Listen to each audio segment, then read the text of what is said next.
Salut à tous, j'espère que vous allez bien.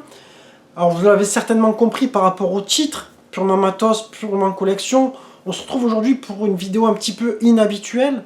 Je pense que je ferai d'ailleurs quelques petits épisodes consacrés aux machines que je collectionne. Et là vous allez me dire, mais d'habitude tu dis que tu es beaucoup plus joueur qu'au collectionneur. Oui, complètement. Mais après quand tu veux jouer avec le véritable hardware, tu n'as pas le choix que de collectionner un petit peu. Alors pour démarrer cette mini-série, on va dire, j'ai décidé de commencer par une des consoles les plus mal aimées, je pense, vous me direz si vous êtes d'accord avec moi, mais la Nintendo 64, souvent j'en entends qui disent ne pas la kiffer en fait.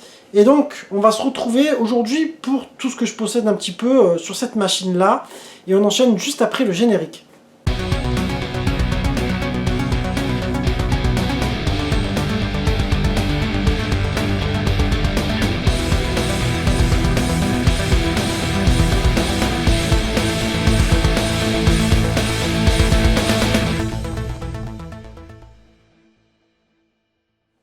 Alors avant tout, avant de commencer, je tiens à préciser que vous allez voir un petit peu des jeux, il y aura quelques jeux en loose, et majoritairement des jeux en import Jap. J'avais déjà expliqué en fait que pour la GameCube et la 64 et la Super Famicom, en fait j'avais un petit peu dégagé, si tu veux, tous mes trucs à faire, et Europe pour de l'import Jap, déjà pour le 60 Hz, et en même temps parce que je trouve que les boîtes sont tellement plus jolies. Alors on va commencer tout de suite par vous montrer une pièce que j'ai déjà montrée dans des vidéos collection il y a un moment. C'est par ma Nintendo 64 que j'ai depuis plus de 20 ans maintenant. Je pense que j'ai dû l'avoir autour de 99. Et donc un pack qui était un bundle où tu avais le jeu ISS 64 et Super Mario. Ouais, je pense que pas mal d'entre vous connaissent ce pack. Et bien donc c'est celui que j'ai bien depuis le début. Et en même temps, je vais enchaîner par remercier le poteau DGX qui m'a fourni une petite machine qui m'a, on va dire, qui me facilite la vie, puisqu'il m'a fourni pour une Nintendo 64 américaine. Alors forcément, d'esthétique, si tu veux, bon, c'est la même. Sauf qu'à l'intérieur, si tu veux, tu avais des sortes de petits, comment dire, des petits bouts en plastique qui empêche les insertions des cartouches japonaises.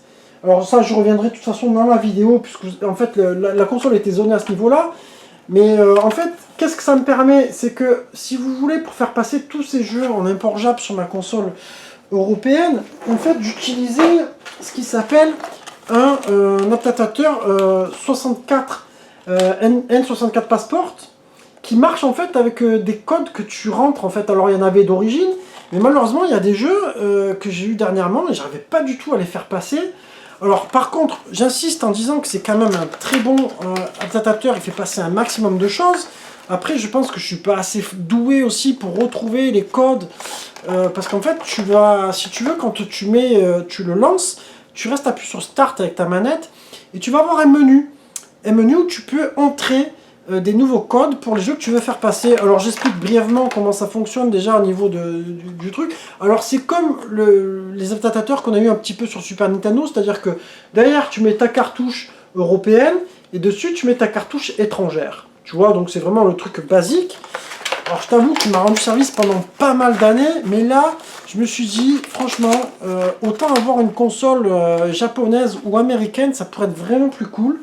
Donc merci à toi DJX. Alors on va enchaîner sur sur mon seul et unique et premier jeu que j'ai eu en version américaine, c'était le Top Gear Rally. Un jeu qui était bien sympa d'ailleurs, qui on va dire était différent, tu vois, de la concurrence de Colin McRae Rally, de V-Rally, de Sega Rally, et qui apportait sa petite touche. Alors aujourd'hui, c'est vrai que si tu peux le voir, ça a un petit peu pris dans la gueule au niveau du graphisme. Alors je montre vite fait un truc en même temps que j'ai remarqué tout à l'heure. Et là, vous allez haïr les gens qui ont fait ça. Et ça, c'était parce que mon ancien patron, en fait, ça, je l'ai eu dans la boutique où je travaillais. Il avait cette stratégie de communication, tu vois, que beaucoup faisaient. C'est que tu mettais le coup de tampon dans la jaquette, enfin dans la boîte intérieure, tu vois. Bon, aujourd'hui, c'est quelque chose qui me fait encore bien marrer, tu vois. Et donc, Pour en revenir à la version aux cartouches américaines, je vais en profiter puisque je peux vous montrer. Les cartouches américaines, tu vois, sur les côtés, en fait, tu avais des encoches qui étaient là et là. Sur une cartouche européenne ou japonaise, hein, hop, j'en parle juste après, vous aviez les encoches qui n'étaient pas au même endroit, tout simplement. Voilà, d'où le zonage était fait de cette manière-là. Alors voilà, donc pour Top Gear Rally, en tout cas, je peux vous dire qu'à une époque, pour ceux qui l'ont connu, moi je trouvais que c'était quand même un bon petit jeu. Alors, on va enchaîner maintenant sur les cartouches que j'ai en loose. Alors, comme celle que vous avez pu voir juste avant, le GT64. Alors, attention, ça vaut pas un Gran Turismo sur PlayStation, ça vaut pas un Sega GT, ça vaut pas le Sega Touring Car, il me semble, sur Saturn. Mais ce petit jeu-là, à l'époque, était plutôt sympa. Maintenant, quand tu le remets, on va dire que graphiquement, ça pique un peu, la maniabilité a vieilli. C'est pas forcément, voilà, c'est pas forcément un jeu sur lequel tu as envie de beaucoup revenir. Mais il n'était pas mauvais pour l'époque, sur cette fameuse machine. En même temps, sur 64, on a eu quelques jeux de caisse, mais on n'a pas eu l'équivalent d'un vrai Gran Turismo. Ensuite, bon, ça c'est mon jeu d'époque aussi, mais je vais en parler tout à l'heure. C'est le Wave Race 64. Là aussi, ces jeux-là, je vais en parler tout à l'heure. Bon, ça c'est le jeu qui était avec le bundle, le Super Mario 64. Forcément que tu avais en loose. Avec le ISS 64, qu'est-ce que j'ai pu poncer ces jeux, mais je vais revenir sur ces jeux de foot juste après. Donc l'ISS 98, sur lequel je vais revenir encore après. Forcément, un grand classique, alors que j'aimerais bien avoir en boîte complet en import Jap, mais il n'est pas évident à trouver parce que malheureusement, si tu veux, c'est pas vraiment qu'il est rare, en fait t'en trouves, mais en bon état et pas trop cher, c'est difficile parce que c'est le GoldenEye 007. Donc au Japon complet, tu le trouves à peu près entre 60 et 80 balles, ça commence un petit peu à faire mal on va dire, et surtout de le trouver en bon état à ce prix là c'est difficile. Ensuite, un Mario Kart like qui est franchement pas mal du tout, c'est le Mickey Racing 64, Mickey Racing USA que j'ai en japonais. Alors un jeu pour lequel je vous ferai certainement un test prochainement parce qu'il vaut vraiment le coup. Il ressemble beaucoup à Mario Kart, effectivement, il a été développé par Rare, mais il a sa petite griffe aussi bien sympathique.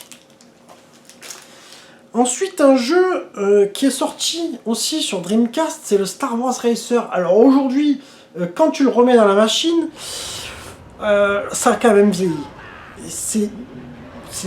Après, il faut vraiment avoir la nostalgie du jeu, tu vois. Je pense pas que vous kiffierez. C'est comme les premiers jeux PS1, où tu as des jeux 3D qui malheureusement, aujourd'hui, ne passent plus super, tu vois. Alors moi j'aimerais bien rejouer la version Dreamcast en fait, hein, le Star Wars Racer. Alors celui-là je sais plus s'il nécessite pas non plus de l'expansion pack. Et ensuite on va enchaîner avec les jeux import Jap en boîte. Alors, pourquoi tout à l'heure je vous parlais de ISS 64? Alors j'ai une bonne anecdote à vous raconter. J'avais trouvé ce jeu-là, le Perfect Striker 3, à l'époque. Alors, pensant que c'était l'ISS 2000, mais non. Parce qu'en fait, au Japon, tu as eu un Perfect Striker 2, qui est tout simplement le ISS 64, mais une version qu'on n'a pas eue, nous, en Europe, où tu avais uniquement quelques équipes, je crois que c'était les équipes japonaises, ou enfin c'était pas les équipes internationales, tu vois, où en gros t'avais pas tout ce qu'on a dans le 64. Et du coup, bon, moi je me rappelais plus de cette histoire, et là je me dis, je vais prendre le Perfect Striker 3 tant qu'à faire, comme ça, je les aurai tous, etc. Et en fait, c'est pas l'USS 2000, c'est tout simplement le ISS 64 que je vous ai montré juste avant. C'est exactement celui-là, tu vois. Et donc, voilà, donc bon, j'étais pas super, j'étais un peu deck sur le moment, mais bon, par contre, je l'ai vu en super état, la boîte est vraiment impeccable, j'étais super content. Donc voilà, je crois que c'est GQ League Perfect Striker 3, le vrai titre, je sais plus.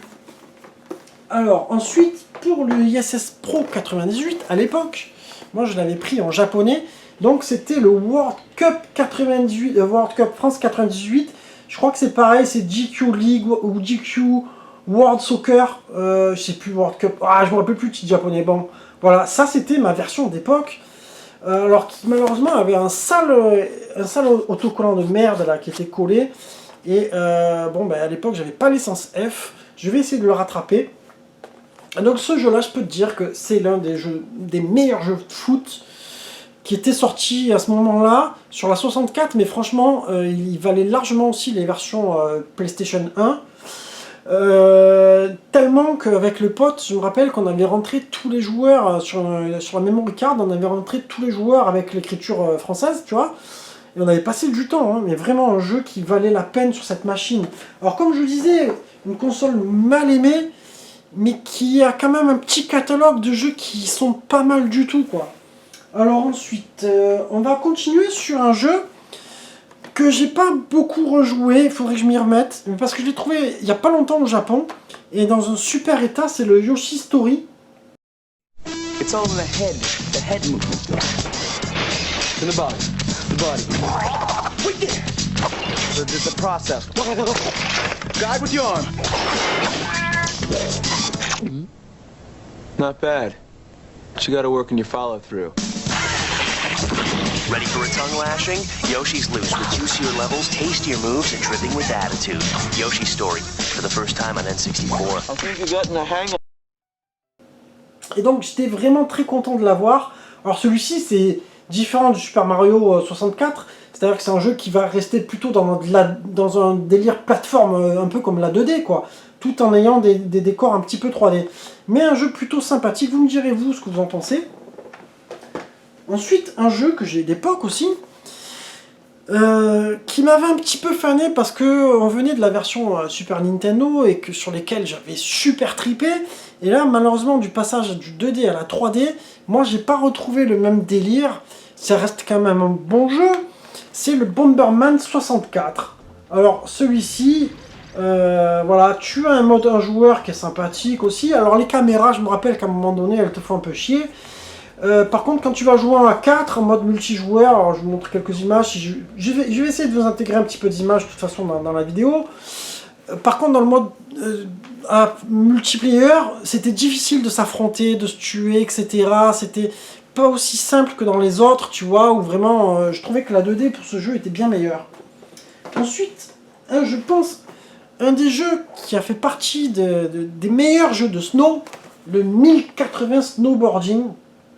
Alors, c'est marrant parce que tu vois, à l'époque, ce jeu-là, c'est un jeu que je maîtrisais vachement bien.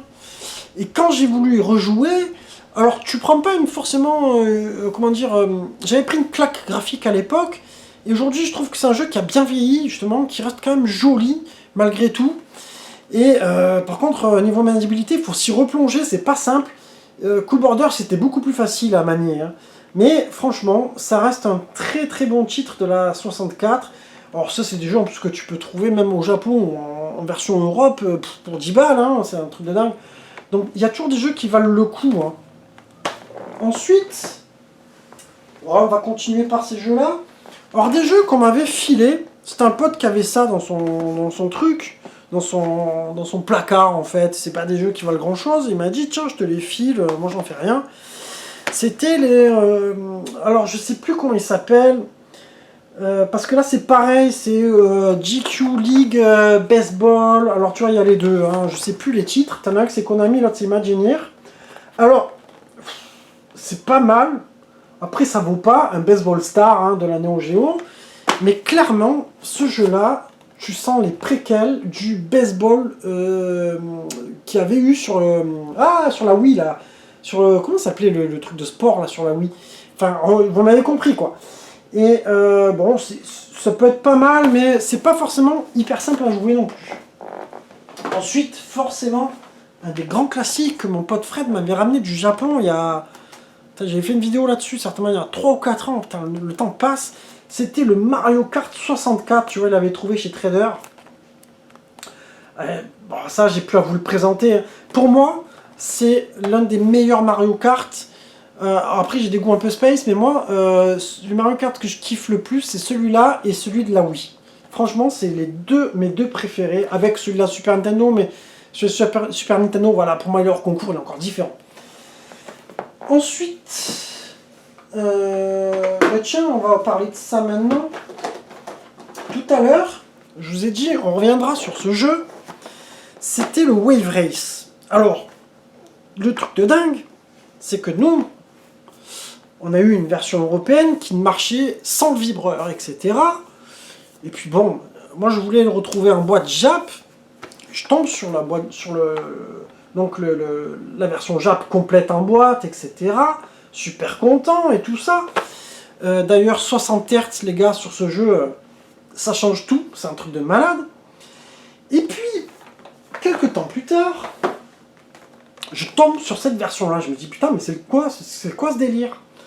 Et qu'est-ce que je vois en fait dessous? Je vois tout simplement que tu as le mode vibration en fait, tu vois. Et du coup je me dis il me le faut. Alors je suis super content, je l'ai reçu. Alors non seulement on va dire que la vibration dans ce jeu rajoute vraiment un plus en fait au gameplay. Et alors ce qu'il y a de marrant c'est que par rapport à la version normale, j'ai l'impression aussi que bon déjà pareil par rapport à la version européenne, 60 Hz il est plus rapide etc. Mais j'ai l'impression qu'il y a aussi des petites modifications, c'est-à-dire que tu as un petit peu plus de vagues, alors exprès peut-être pour que tu prennes plus de vibrations dans la gueule, mais j'ai l'impression que le jeu n'est pas à 100% le même du fait qu'ils ont rajouté ce mode vibration, et peut-être au niveau sonore aussi, il y a des petites choses qui ont changé. Vous, alors dites-moi pour ceux qui connaissent bien, moi je l'ai quand même reponcé, etc. Vous, ce que vous en pensez. Enfin voilà, moi c'est pour moi un des plus grands jeux de la console, et c'est ce jeu-là qui m'a fait acheter la 64 à l'époque, j'en ai souvent parlé, et pour moi c'est vraiment un jeu que je préfère largement même à la version GameCube. Ensuite un jeu pour lequel j'ai souvent dit que ben, je kiffais pas forcément sur la 64, parce que voilà, j'avais beaucoup aimé les anciennes versions qui étaient 2D, qui après voilà, la 64 c'est le passage à la 3D, mais en fait la boîte je la trouve tellement jolie que j'avais pas pu résister pour le prendre. Il était super pas cher, en plus il doit être dans les 10 € à l'époque. C'est le Zelda.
En version japonaise, donc ça c'est pas le Majora's Mask, c'est l'autre, c'est l'Ocarina of Time. Donc voilà, moi je trouve par rapport à la version FR qui est noire et dorée là, je trouve que c'est vraiment beaucoup plus joli quoi. Les boîtes japonaises sont vraiment plus sympas. Et on arrive sur le dernier jeu, hein. Je vous avais prévenu en même temps, il n'y a pas non plus 50 000 jeux. Un de mes jeux de course préférés dont je parle très souvent et qui n'est pas forcément le préféré de sa trilogie, c'est le F-Zero-X. Et ben moi celui-là c'est mon préféré, même si le GX est vachement plus beau. Le GX c'est quand même l'aboutissement total de F-Zero. Et ben celui-là, franchement il a des sensations de malade. Je trouve que même aujourd'hui, quand tu le reprends, franchement c'est un jeu qui le fait super quoi. Et d'ailleurs il n'est pas très facile, hein. Vraiment, tu as 5 championnats si je dis pas de bêtises, mais franchement pour finir les 5 en mode même normal, ou après tu as expert, c'est pas évident. Donc voilà, on arrive sur la fin de ma petite collection Nintendo 64. En fait il me manque quelques jeux que j'aimerais trouver, c'est donc le GoldenEye. En boîte après, ouais c'est sûr, j'aimerais bien aussi je vais prendre le Lilith Wars aussi, Star Fox. J'aimerais bien aussi trouver le Diddy Kong Racing, j'avais bien aimé ce jeu là. Pourquoi pas le Banjo-Kazooie et le Donkey Kong Country. Après ouais, encore quelques jeux comme ça tu vois qui me viennent par la tête. La 64, pour moi, je pense que c'est une console où tu peux kiffer une trentaine, une quarantaine de jeux. T'as le Perfect Dark aussi, l'Opération Winback. T'as quelques jeux comme ça. C'est vrai que par rapport aux autres consoles, voilà, c'est pas une console sur laquelle tu vas faire forcément du versus fighting déjà par rapport à la manette. Tu as le Mortal Kombat trilogie qui est excellent. Mais on verra par la suite ce que je trouverai au Japon. Bah, je vous ferai une petite mise à jour. Voilà, j'espère que ce petit format de vidéo vous aura plu. Moi, j'ai pris plaisir à le faire, puisque en même temps, parler des jeux qu'on a, aussi parce que ce sont des jeux qu'on aime, ça fait toujours plaisir. Enfin, voilà. N'oubliez pas de liker, partager, etc., commenter. Et puis, moi, je vous embrasse tous et je vous dis à très bientôt pour une prochaine vidéo, les enfants. Ciao, ciao.